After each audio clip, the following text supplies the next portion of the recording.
Okay, this video is the reverse of the disassembly video. We're going to reassemble the pistol. Take the barrel, push it in,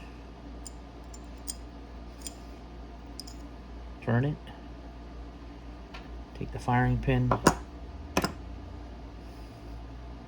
put the spring in it, slide it into this little channel, right? I'm going to go ahead and then take this little bar and take it out a little bit. It sticks out. I'm going to stick it in the front of the gun in the little hole. Push the firing pin indicator down into the slot. It's slid on. Slide it back, hold on. Push your safety up to catch it. Turn your barrel down. Put your safety down, and it goes forward.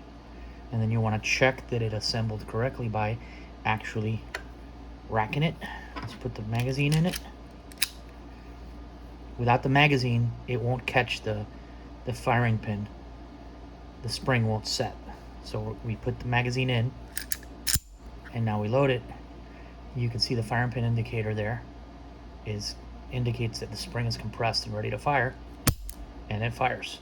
That's full assembly.